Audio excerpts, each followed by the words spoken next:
This episode of What's Going On with Shipping, she's back. That's right. Motor Vessel Ever Given is once back on the channel. So I started this channel back in March of 2021. I actually had it up prior to that, but I changed it over. And now we focus on shipping.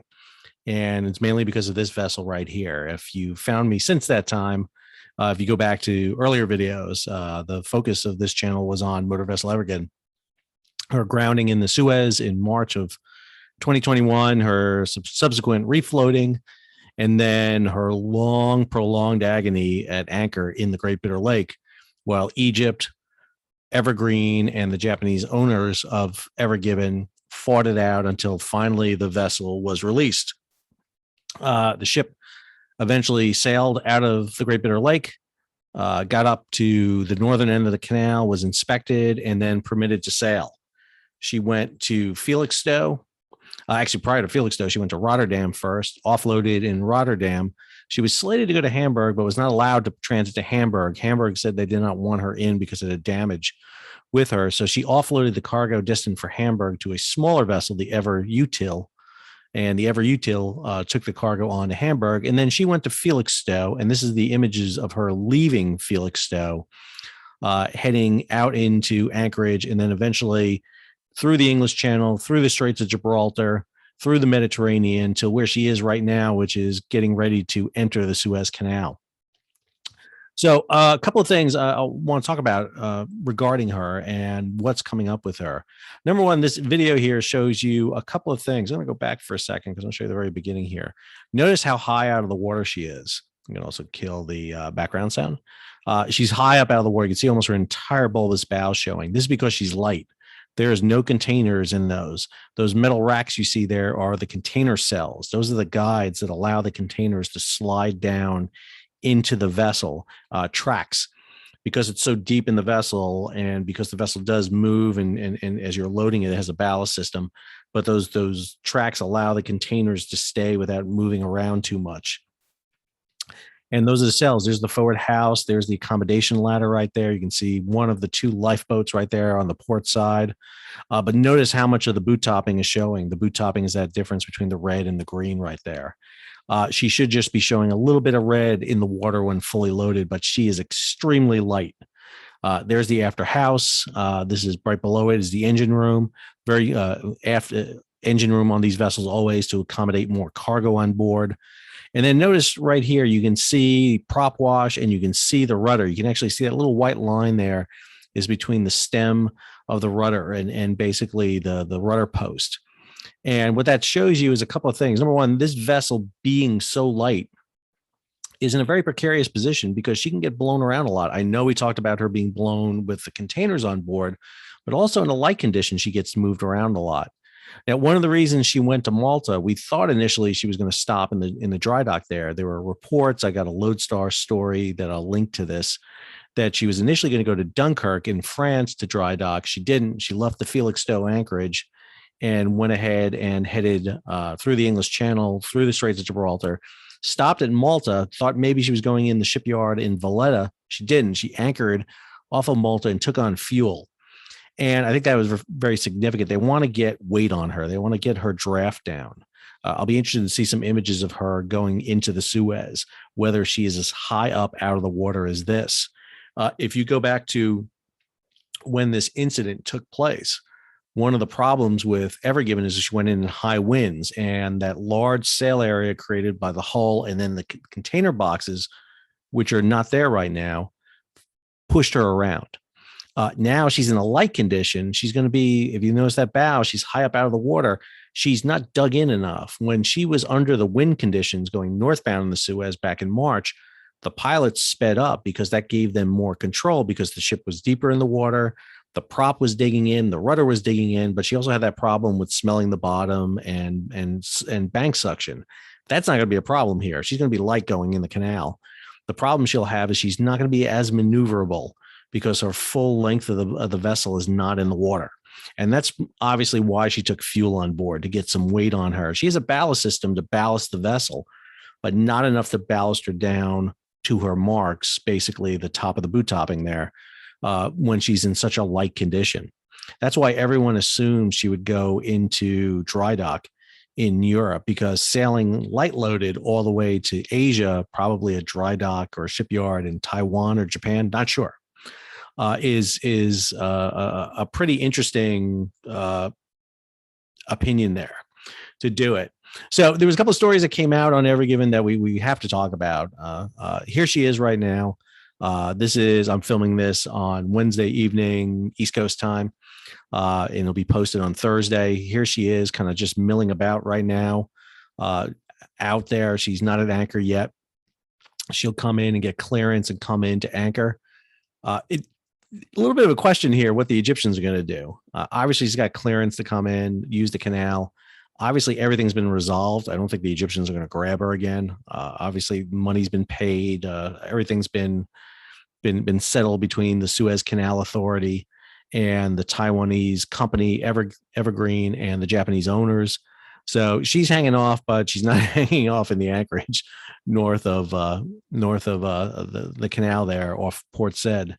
So I think that's interesting too. Probably doesn't want to cut holes in the ocean either and make some figures and get everybody going again with conspiracy nuts and ideas right there. She had an interesting cruise, offloading a cargo. My favorite story is this one, the delivery of the Tyrannosaurus Rex that was on Ever Given. If you would have asked me what was on Ever Given, would not have said a plaster dinosaur. But this dinosaur was delivered to a miniature golf center I think it's outside of Cambridge. Yep. Kingsway Golf Center in Melbourne, outside of Cambridge. Jurassic Links. There you go. She's finally there, has been returned, and the delivery of the of the plaster Tyrannosaurus Rex has been achieved. This is the Lodestar story I was quoting a little while ago.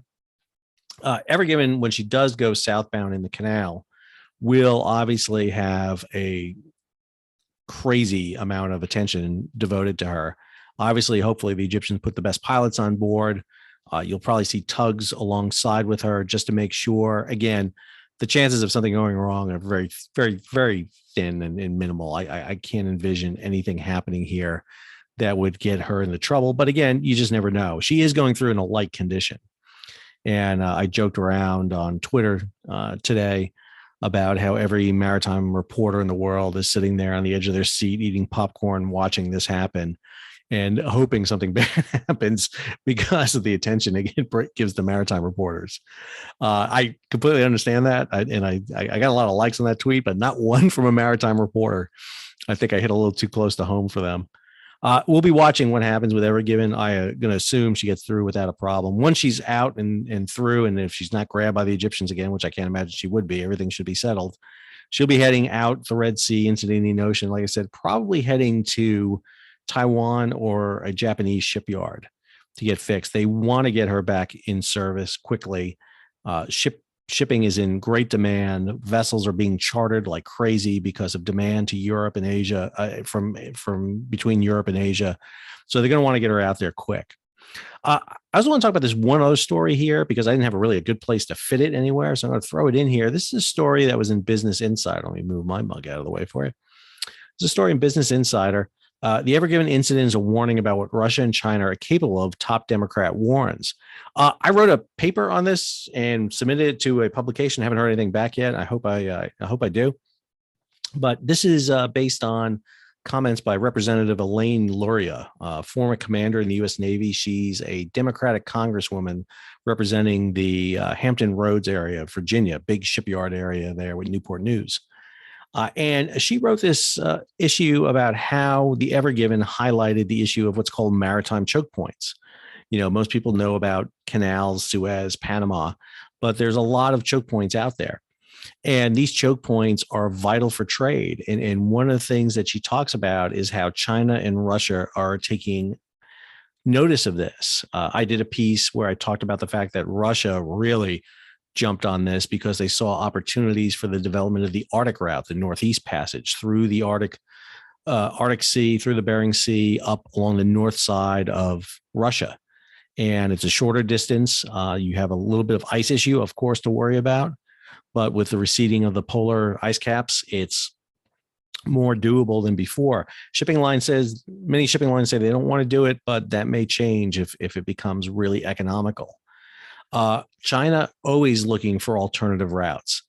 When we talked about the fact that Ever Given shut 12% of the world trade, it did. Ships piled up. Almost 400 ships were queued up north and south of the canal for 6 days. But if it had gone on longer, ships were going to head around the Cape of Good Hope. They were going to find alternative routes. Water will seep into every crack, and that's what happens with trade. It's one of the reasons why China has developed its only overseas base is in Djibouti on the east coast of Africa, because it's right there abreast its main shipping route to Europe.